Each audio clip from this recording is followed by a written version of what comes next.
his office was right there in the middle. That's it.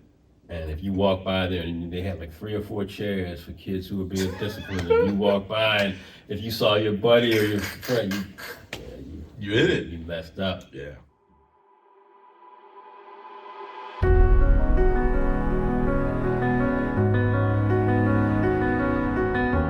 When you think of us growing up, what's the first scene that captures our bond? This is going to make you laugh. It was sometime in the early 80s probably, maybe late 70s, and you were a student at Masterman, and you were telling me there was this kid who was bullying you. And I decided, I said, who is he?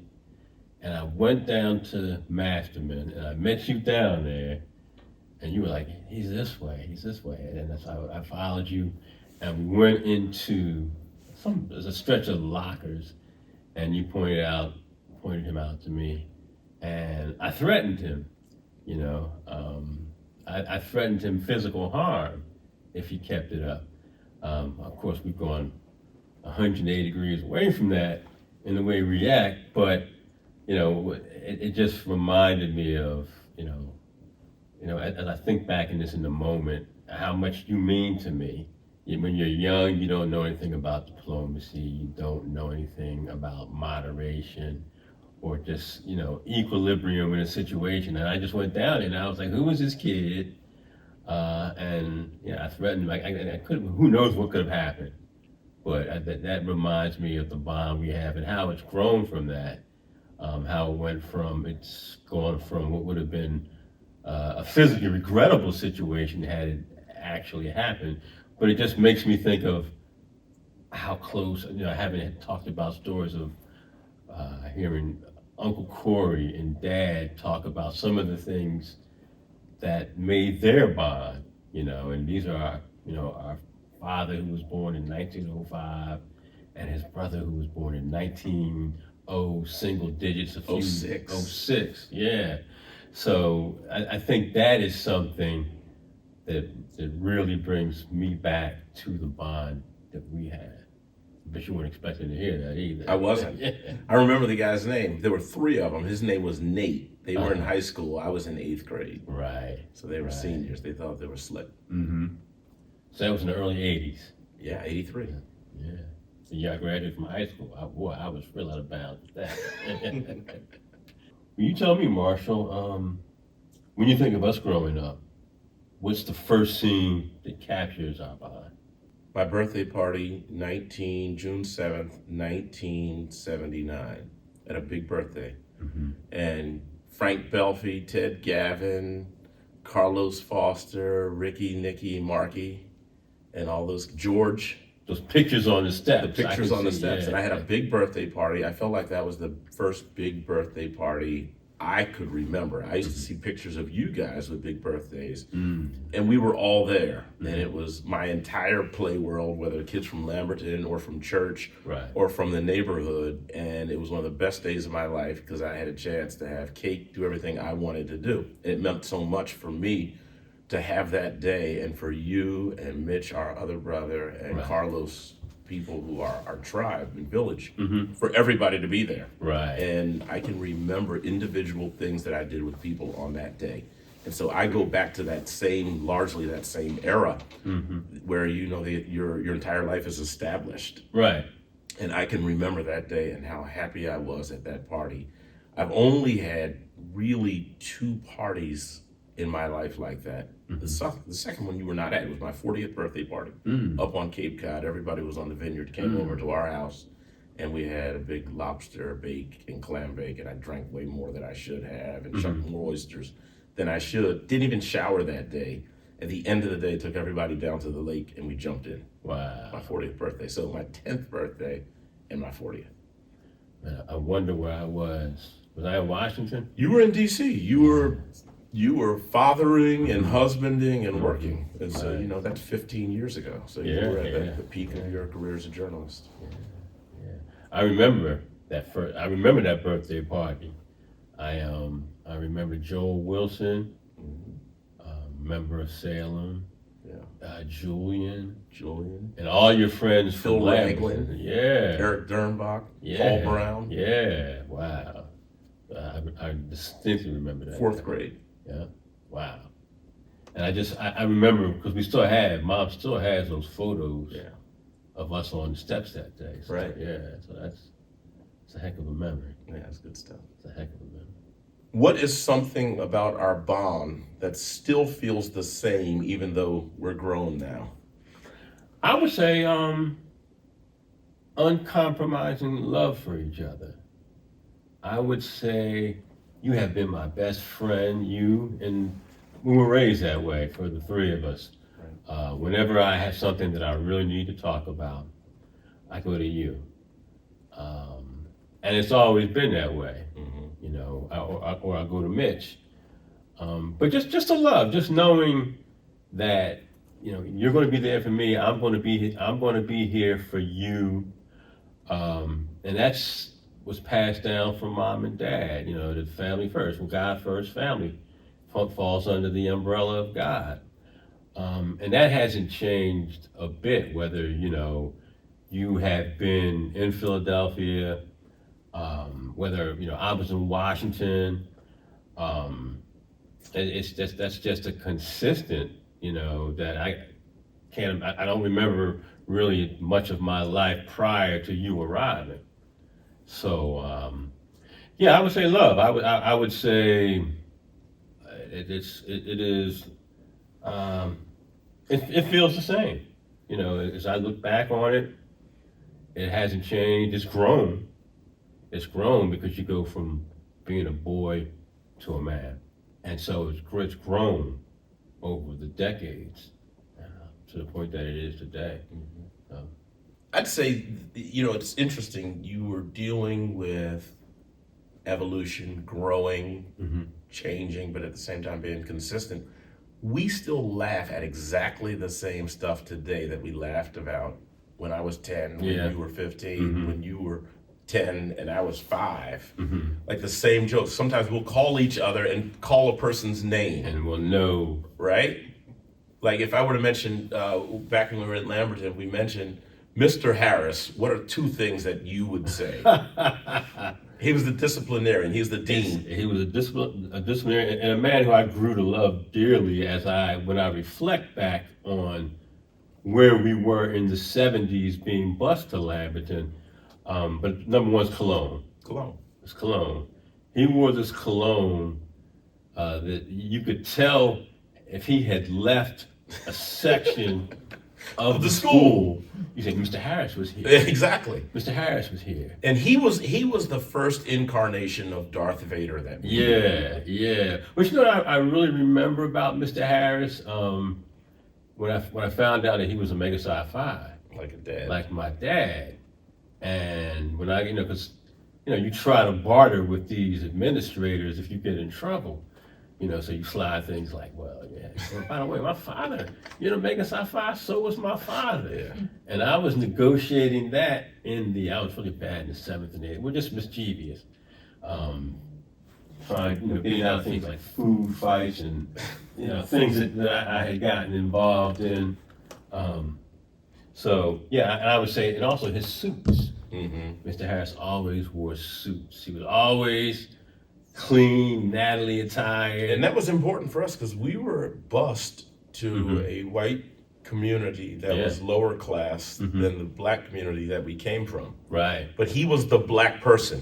Yeah. And he knew that. He knew it. He knew that. Right. And he knew what he represented. Yeah. And so for us, there was very little wiggle room. His suits were also about his own identity and his expectation. Right. Even the cologne, I'm going to differentiate. Yeah. His hair was never out of place. Never. Right? Never. And he had his paddles on the wall. And he was a school disciplinarian. So if you went to him, your ass was grass. Yeah. You were going to get it. And the crazy thing about that, not to belabor the point about Mr. Harris, but the way the school was built, his office was right there in the middle. That's it. And if you walk by there, and they had like 3 or 4 chairs for kids who were being disciplined, and you walk by, and if you saw your buddy or your friend, you hit it. You messed up. Yeah. Messed up. And those were days of corporal punishment. Yeah. Right? Yeah. So, Yeah. you know, it was very, very different. Mm-hmm. And you're right, he was right there on that second floor, like right at the Yeah. fulcrum. Mm-hmm. So he could look up and down the Yeah. hallway, but I think in many ways we forgot that he was looking out for us. So again, it gets back to we were grown up and raised in a community of love. Yeah. And love felt very differently at sometimes. Sometimes it was a hug and sometimes it was a paddle or a pointer stick. Mm-hmm. I mean, you were there every day for me. First grade, Mrs. Talbert made all of us cry every day. Yeah. Now today you couldn't get away with it, but every day. And then, so I get through first grade, then I'm room 103, then I go to second grade, I'm in room 214 with Mrs. Smith. Mm-hmm. And then you know how my memory is. And then I find out in third grade, I've got to go back down to room 103 and Mrs. Talbert. Oh, you had it twice? I had her twice. Yeah, because I remember you came over from Walnut Learning Center to Lamberton Exactly. with a transition. Yeah. What's something you've always been able to count on me for?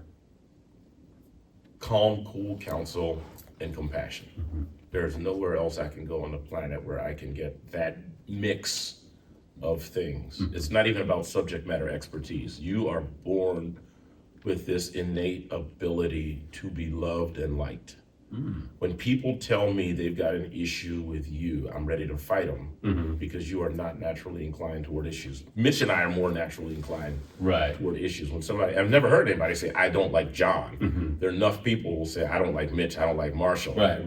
Right? And there's still some people, it's so funny, there's some people who grew up with us at Penn Memorial who are now close to 70 who will say, I never liked Mitch even as a child. Right? So Ida Morton always says that. I couldn't stand Couldn't him. stand Went to him. high school with him, junior high school with him, And I don't think she likes him now. She probably loves him. but doesn't like him. She doesn't Yeah. like him. Right. And so when people tell me they don't like you, it's never happened. That's a human being who I would immediately dismiss because I can count on your wise, calm, cool counsel, your ability to listen, your ability to synthesize problems and challenges and get to that place of love and humanity. So that's what I look for you for. And if you were to die or disappear, I don't know where I would get that Wow. because it doesn't happen. You don't get people like that twice in your life. If you have a superpower in my world, that's what it is. That is complimentary, but I kind of have known that that's who I am in our family.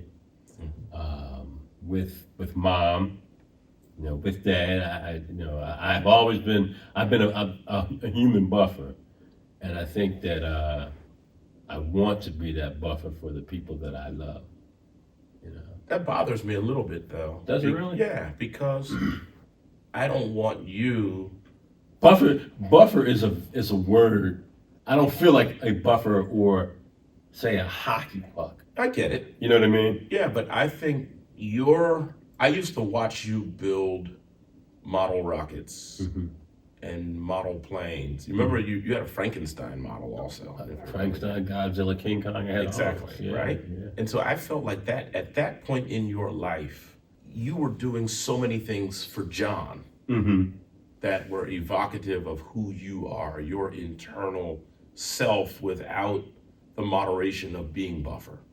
Right. And so I hope that from your 61 on, you move out of some of the buffer role and really allow yourself to dig into the John role, because I think buffer can be somewhat passive. Right. And we're a family of very strong personalities. And I want to make sure that our personalities are not defining who you are, where you're saying, you know, sometimes being the diplomat means everybody else kind of poops on you. Right. And instead, I'd like to know that you're living out in your 60s and 70s and 80s who you are without thinking about mom, without thinking about Mitch, and without thinking about me or who you're dating. Right. I'd like you to really be truly just John for John, because you can lose a lot of who you are in being the buffer for other people. I see. Right? And so all the other big personalities are live out who they are. And I don't want you waiting like, okay, where do I have to be the buffer? Sometimes I'd like you to be thinking about, how am I the tip of the spear for John, doing what John, and you do this, I tell you all the time, take your vacations. Yeah, I'm always at the grindstone. Yeah, and you don't have to be. Right. Right? I mean, the grindstone has its place, but the hammock does as well. How about that? Yeah. So that's what I hope for you. Okay. That's good. I like that. What do you want me to understand about you right now that I may have missed over the years? I don't think you've missed anything. Mm. I think you have been extremely attentive. I think you have been doting. I think you have been observant. Again, I think that's your superpower. Mm-hmm. And we don't keep secrets. Mm-hmm. We're very fluid. We speak every day. If something's on our minds, we talk about it. I am the pastor of this church for two reasons. One, Mom called me 15 years ago and said, I can't believe I've gotten to this place in my life in my mid 70s, close to 80, and I can't find a reasonable church where I can hear good preaching and good solid music. And I was like, gosh, something that's been so important in her life. Right. And all of it has fallen apart. So that made me think about doing this. And after I had that conversation with her, you called me one day and I said, hey, these people at Salem are interested in me staying and pastoring the church. And you said to me, you love those people. I can see it. Mm-hmm. And so I think you've paid attention to every detail in life. I think that is something we do as a family. Right. Certainly on a flat horizontal from generation to generation. But I think we're open, we talk, we're transparent. When things need to be fleshed out, we talk about it. Because all of us talk, and because we're big personalities, I think it's harder to hide the things that are bothering us or issues for us. We're engaged in each other's medical lives. Right. You tell me all the time, you need to slow down, man. You'll even have other people say to me, so I know that is always coming from I had a conversation with somebody today. Is that right? I did. Yeah. And it's true, but I think I also appreciate your knowledge that I operate with a different energy than most people, right? And I've been in really tough professions. You watch me in politics during the Clinton Whitewater years and all that I had to do during that time. Right. Then you watch me in school choice stuff with vouchers and charter schools. And I thought that was hopeless. And I think now I look back, that was 1998. We're now 28 years away from that. And we've watched a genocide in public education, particularly for Black and brown people in America. Right. And we have watched a quiet genocide for middle-class white Americans who still are in denial themselves. Because if America's 27th out of 29 countries in math and science, you don't get to 27 out of 29 just because of Black failure. Right. You get there because of mediocre white people who still think they're exceptional and are going through life not recognizing that they are stridently average on the global front. Right. And so now we find ourselves as a nation at war with white people, largely white power system, left and right, in complete denial about who they are globally. Right. And so that denial has led us through the longest war in American history, the war in Iraq, the war in Afghanistan. It has led us now to the place where we think we can topple other countries. We're trying to topple countries and empires that are 5,000 years old, and we're the teenager in the room. Right. Right? And so each step along the way, I think you've watched, and we're intimate with each other. I think about sports and journalism because that's what you did. Right. And when you were an education reporter, I was so enthusiastic because that's what I did. Right. And then we talk about religion. So I think you are tremendously guilty of missing nothing. Okay. You've been there. I mean, I'm a good reporter. Without a doubt. I paid attention. And an even better brother. All right, what do you want me to understand about you right now that I may have missed over the years? Boy, that is a very probing question. And an answer because of our intimacy and our transparency, I hate to be redundant, but I would say the same thing. You know, we talk and we text multiple times during the day. You have been with me at my highs and my lows, through my health challenges, through emotional challenges, through marital problems, parenting issues. And while I am the laid back person, I make my point. I make my points. I make clear what I'm going through in a few words. So I'm trying to dig deep and see what is there about me that I would like for you to understand right now in this moment that you don't. And I hate to be boring on this subject, but I'm boring because I'm being honest. Yeah, you know everything about me, so. We were raised by people who were born in the 19th century, right? Dad and Uncle Corey and our baby sis were the only siblings who were born in the 20th century. Right. And all of our grandparents were born in the 19th century. Yeah. And so those are very direct people. Mm-hmm. So our entire world, I mean, the folks who will watch this and the people who are recording this will have no appreciation for Aunt Baby Sis and Aunt Winnie and the profound way that they spoke to you. We didn't have anybody who spoke in circumlocution. Yeah, it was none. It was right. It was very direct. And direct. Deeply loving. Loving before direct.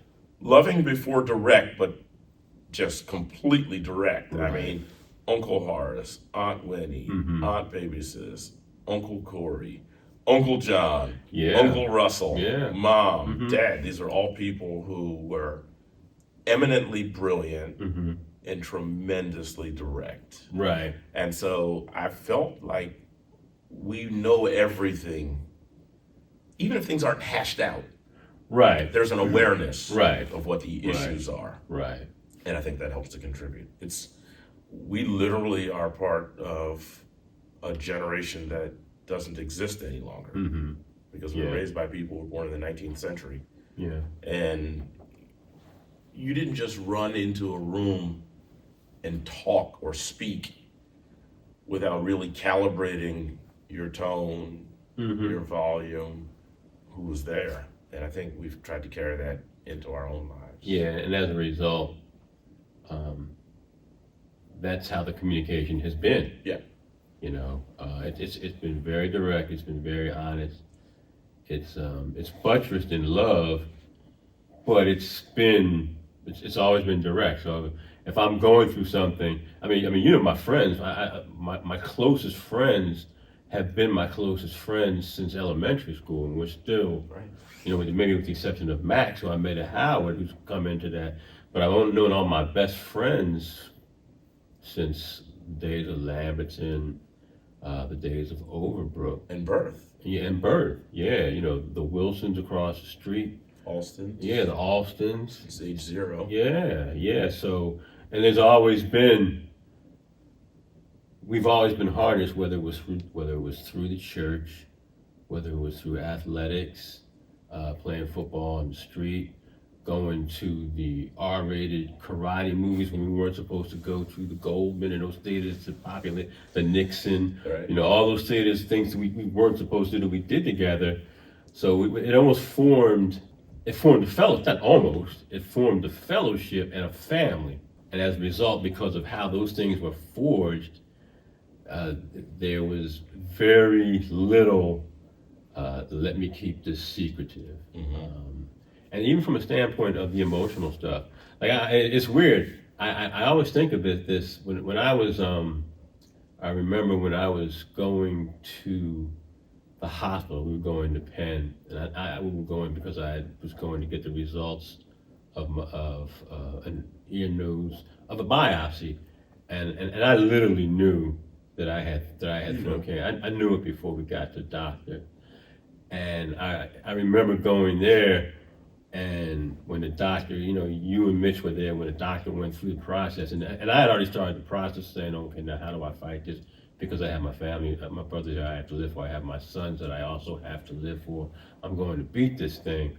Um, I remember the doctor telling us, and you and Mitch kind of seemed to be more shaken by it than I was, because I had already accepted as we got off the Schuylkill Expressway to head to Penn, I pretty much knew that. Do you remember who we saw that day at the hospital?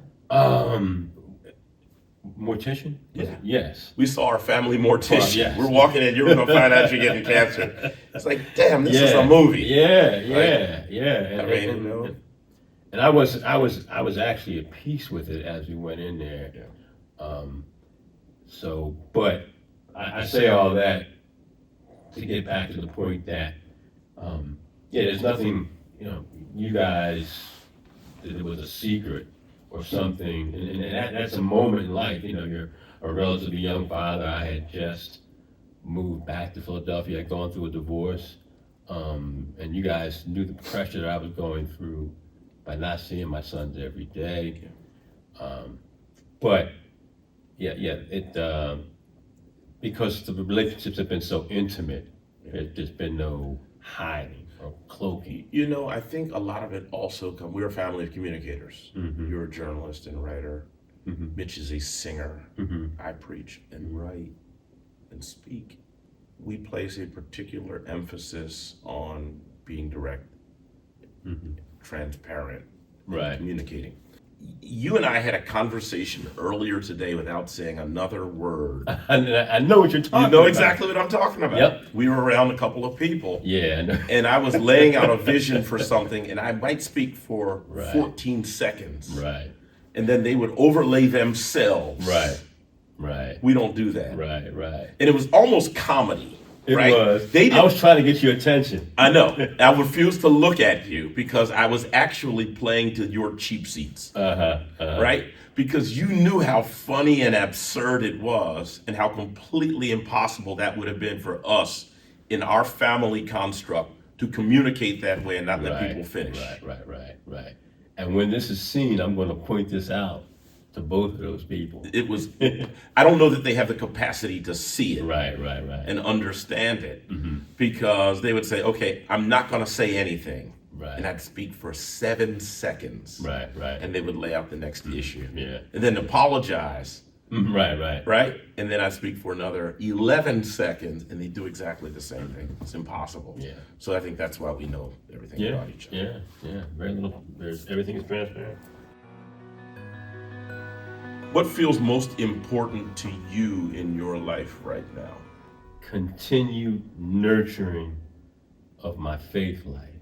I've always, when you get baptized, in many cases in the African American, and probably in most churches, there is this pressure point in church services, and it was particularly popular with parents and deacons and preachers to push their children to go get baptized at a young age. And I felt some of that pressure. I didn't truly understand my faith, and you never do understand your faith. But I felt under, at Penn Memorial, I felt pressured because I was young. This is what you did. You went to Sunday school. You ushered in church. You sang, in my case, horribly in the church choir. You used emphasis, so you felt pressured to be totally immersed in the faith practice. But now, as I am now 61 years old, you live these life experiences that, or put, I would say force you, it puts before you the option of being faithful or not. And I believe at this point in my life, seeing many people who die, what I would say is prematurely, when the reality of it is no one knows the time when that's going to happen. But having seen, friends, particularly at this point in my life, um, no longer here, seeing the conditions of the world that we live in, recognizing that it's pretty much a hot mess, and that there has to be, um, there has to be some entity who is in control of all this. Realizing the things that you have been through, you preach about it all the time. You often refer to dodging bullets in Washington D.C. at a club. I've had that experience. I have been on 51st Street in West Philadelphia, and I never will forget this, having had a gun pressed against my temple with $17 in my pocket and a Howard University ring, And a Movado watch. and a Movado watch that were all taken from me. So and I was working at the Camden Curry Post at that time, and and looking back, it was nothing but God that brings you through situations like that. Fast forward to a cancer diagnosis. Fast forward to a heart attack. Fast forward to all those things that put you in touch with your own mortality, and knowing that those experiences have shaped you, and being able to look back and say, you know what, with all those things, people always tell the story about how if you took your problems and you threw them into a basket and you threw them in with some other people, and you got a chance to look at them, and most likely you would choose your problems and say, well, I was able to deal with that, so I'll stick with this. We live in a world right now where there are so many people who are in pain, so many people who are looking respite, looking for something outside of the word and a faith life. And I realized at this point in my life, that having had faith when I didn't even realize that I had as much faith as I did, and recognizing where I am right now with whatever God gives me in this life, the most important thing is to be welcoming of Christ, to be welcoming of Christianity in my heart, and being able to spread it. And not necessarily because I'm not a Bible thumper, but the teachings of the Bible, I find them to be imperative, and wanting to spread some, as the minister today preached about today. She was very even.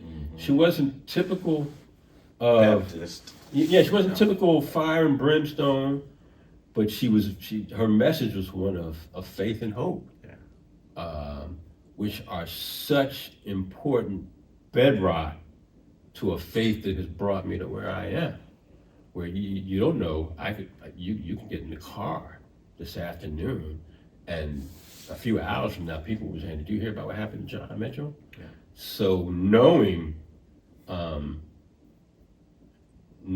about the value of faith, and seeing it, I tell you one thing, when I come to Salem that really inspires me is when I see the food pantry. I see this food pantry that is pregnant with food. I look all, and granted, we're in Montgomery County. That doesn't mean a damn thing. Right. There are people who need. There are people who life feels like it has turned its back on them, and I feel compelled, not just because of my membership of Salem, not because you're my brother, but just because of life experiences, to know that I didn't have to be. I'm not wealthy, but I have happiness and I have contentment, and I know that through what I've been through, that only comes through God. So building my faith life is very important to me right now. Yeah. That's very important to me right now.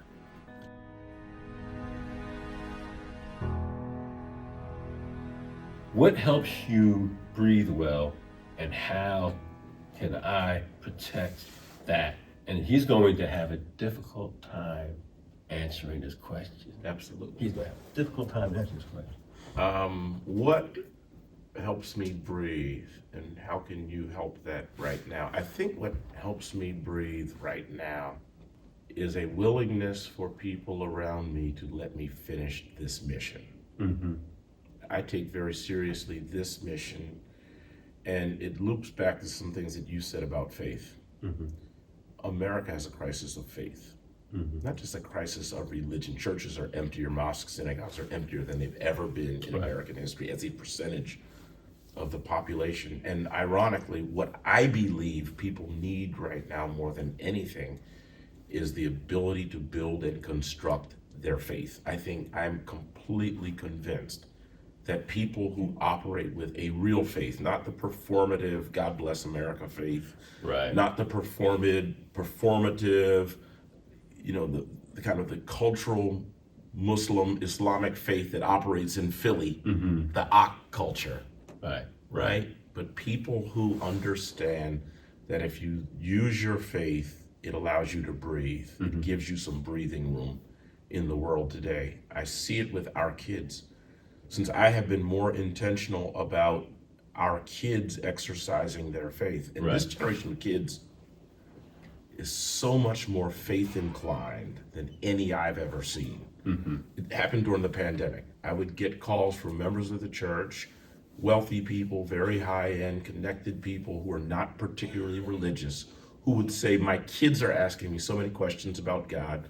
My kid wants to be baptized. My kid wants to come to church. Can we wear masks and sit in the back? Because my kids are asking those questions. Right. And I've watched our kids use their faith, not the performative BS, but I have watched our kids take on things that now remove them from the natural materialism. The kids at Salem, you'll notice, they're not wearing expensive sneakers. Right. They're not buying into the larger corrosive American culture of materialism, because I think they've got this secret weapon called faith.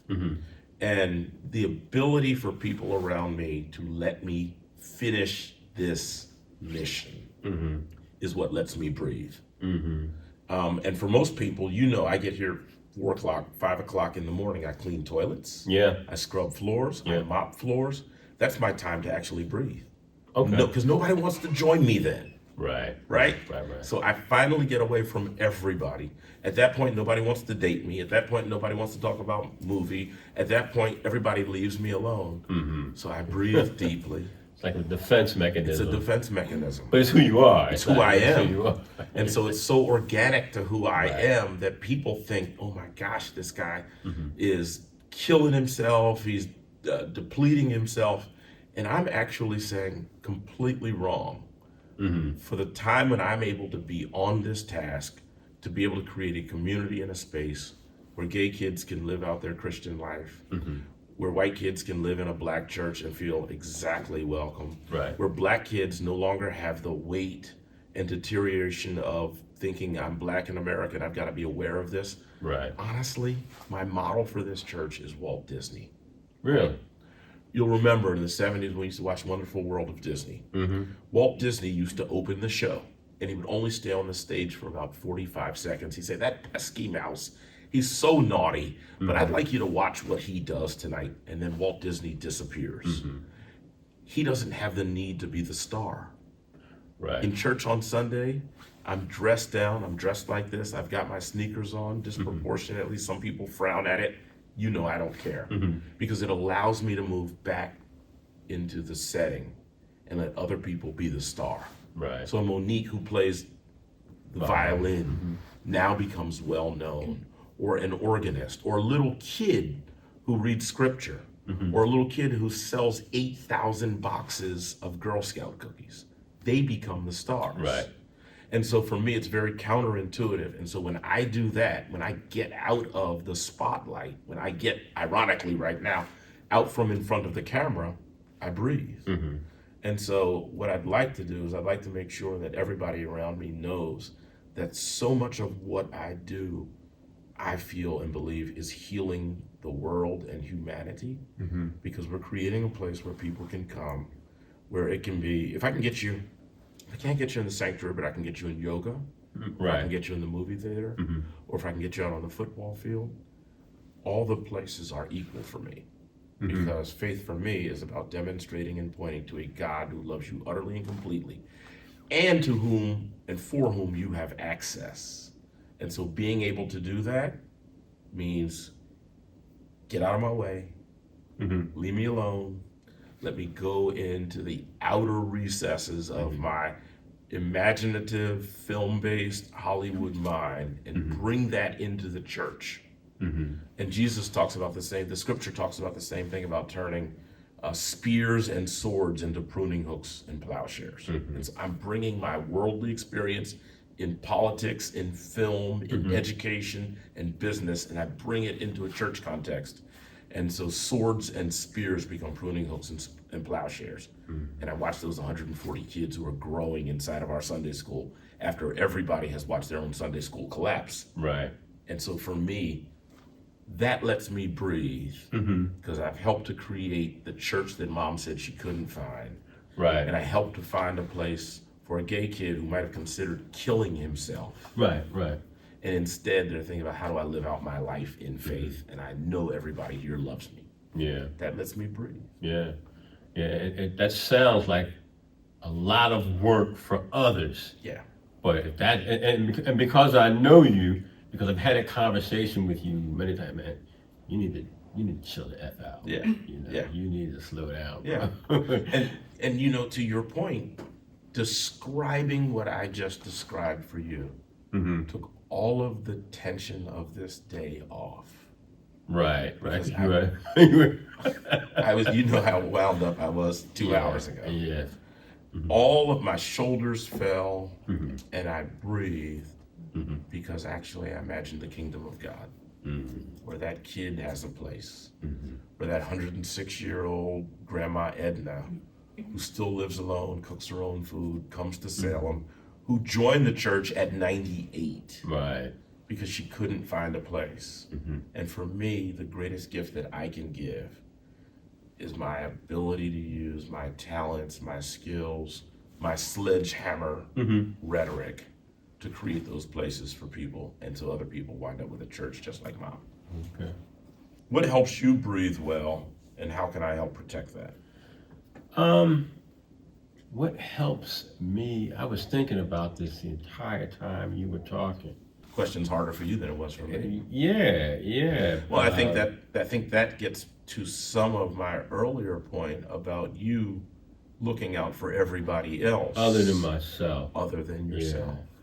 Yeah. So I think what helps me breathe well is just having the support, which I have already. I don't know how you augment it, how you enhance it, but just having the support of family, of friends, of colleagues, and specifically, tailoring it to you because of our relationship. I breathe best when I'm I breathe easiest when I'm bringing whatever my burden may be to you. I'm thankful that I'm in a place in my life where I don't have a lot of, I don't have this professional burden. It's interesting. I was telling somebody, whenever I tell people I was a sports writer and I covered Michael Jordan and Kobe Bryant, Shaquille O'Neal, Allen Iverson, and I traveled all over the country, just chronicling them, and that's what I wanted to do. But now that I work in the prison system, I've actually found more peace doing that. I breathe easier, and I'm interacting with people who are, going upstate for 25 years, life or whatever. I say that to say that the support that I get from people now helps me to. It's almost like I'm exhaling now a lot more than I did when I had this quote unquote fun life as a journalist, which as I look back on it, it was fun. It was great experiences, but I don't miss it at all. So just continuing as my brother, as my pastor, to continue to just be there, and not changing you a bit, not moving outside of the template that Marshall Paul Hughes Mitchell, to remain the same person you've always been in my life, to never change, helps me breathe easier. I hope I die before you do. No, because I often think of this is one of these questions. I I would much rather die before all of you are. But that's the love. Yeah, right, because we can't even imagine how to. Yeah, like have related this to you. How when I got my cancer diagnosed, how I didn't want to tell people. Yeah. Because and I think and it's not just me. I know that you addressed this earlier. I didn't want to put that burden on people. That's not fair to us. Because you carry our burdens. Right. Right? And not allowing us to carry some of yours feels like you feel guilty about it, or you don't trust us to help you carry it. And I do trust you to carry it.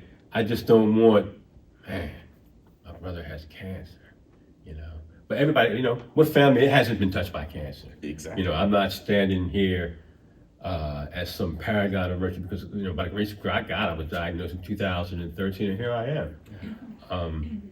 But yeah, it's just, putting that, it felt like a burden you guys are right there when you told us.